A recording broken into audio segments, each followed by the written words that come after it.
नमस्कार मंडळी. तुम्हाला थंबनेलवरून समजलं असेल मी काय बोलणार आहे. सर्वप्रथम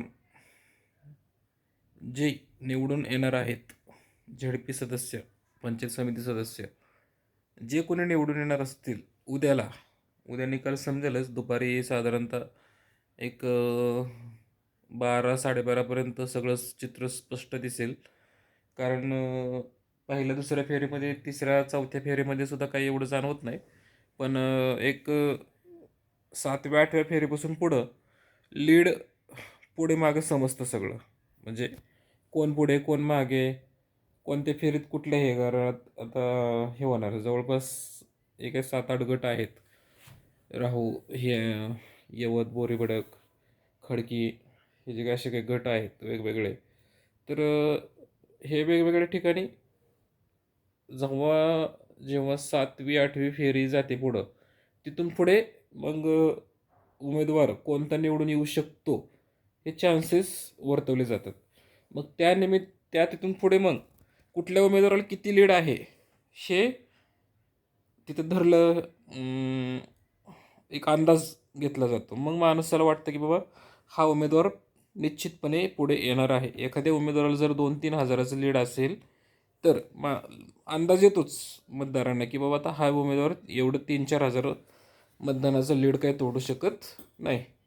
हे आपल्याला काय म्हणतात त्याला, ते अंदाज घेऊ शकतो आपण. तर अशा काही गोष्टी आहेत. आणि जवळपास 7व्या-8व्या 9व्या फेरीपर्यंत, 9व्या फेरीच्या पुढं जवळपास नंतर सर्वप्रथम फेऱ्या असतात 17.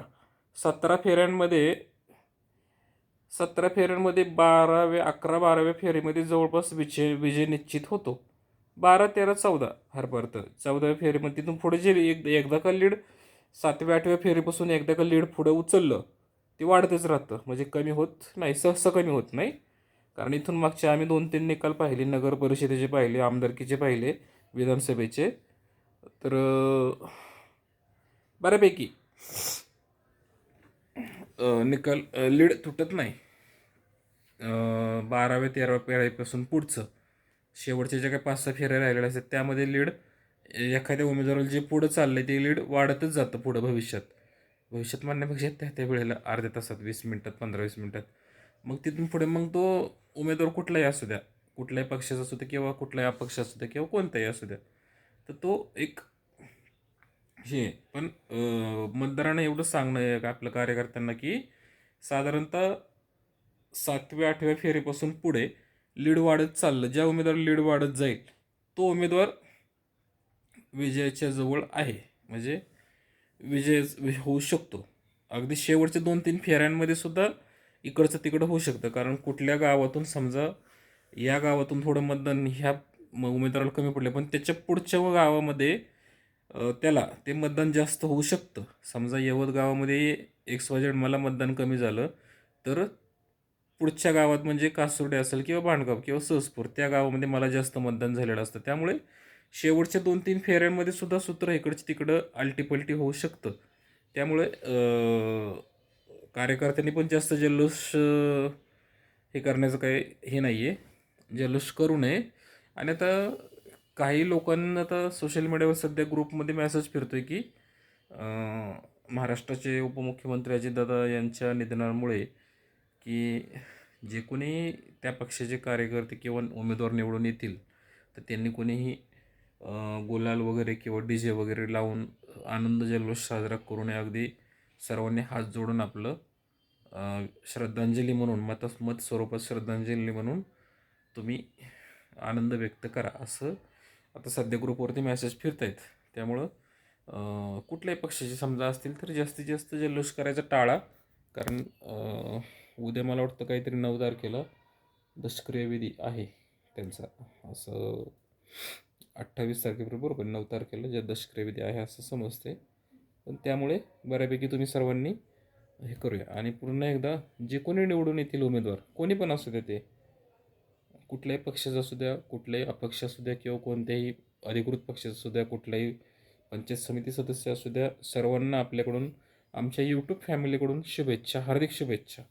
आपल्या यूट्यूब प्रियवर जवळपास 15,500 सबस्क्रायबर चा टप्पा आहे आपला. 15,500 सबस्क्रायबर आहेत. आमच्या सबस्क्रायबरच्या वतीने तुम्हाला 15,500 जोक नाही, 15,500 सबस्क्रायबरच्या वतीने तुम्हाला आमच्याकडून शुभेच्छा. या घोडके सरकार या यूट्यूब चॅनलकडून तुम्हाला जे कोणी उमेदवार असतील संपूर्ण दौंड तालुक्यातील किंवा संपूर्ण 12 जिल्ह्यातील झेडपी उमेदवार, पंचायत समिती उमेदवार जे कोणी असतील, अधिकृत अपक्ष जे कोणी निवडून येतील त्यांना आमच्याकडून घोडके सरकार या यूट्यूब चॅनलकडून किंवा या फॅमिलीकडून तुम्हाला पुढील वाटचालीस शुभेच्छा. तुमच्याकडून इथून पुढच्या काळात चांगली कामं व्हावी. निवडून आल्यानंतर बघा बरं का, निवडून आल्यानंतर तुमच्या हातून चांगली कामं व्हावी त्याच्यासाठी तुम्हाला जनतेने मतदान केलेलं आहे. जसं मीही तुम्हाला केलेलं आहे तसं सर्वांनी आपापली विजय निश्चित आहे. ज्याचा कोणाचा असेल त्याचा, कोणाला किती लीड येते, कोणाला किती लीड येते. सध्या आता कालपासून आम्ही ऐकतोय की कोण म्हणते मी एवढं लीड जाईल, कोण म्हणते मी तेवढ्या लीडने येईल, कोण म्हणते मी ह्या लीडने जाईल, कोण त्या हे करेल. शेवटी मतदारांचं मतपेटीत गुपित आहे. ते उद्या काउंटिंगला आल्यावर समजेल. मतमोजणी एकदा सुरुवात झाली की हार्डली एक 7व्या-8व्या फेरीमध्ये चित्र सगळं स्पष्ट क्लिअर होऊन जाईल. ठीक आहे. पुन्हा एकदा येणाऱ्या निवडून येणाऱ्या झेडपी सदस्य आणि पंचायत समिती सदस्य यांना आमच्याकडून हार्दिक हार्दिक शुभेच्छा पुढील वाटचालीस. आणि चला, काय चुकलं असेल माफी असावी. रामकृष्ण हरी. जय शिवराय.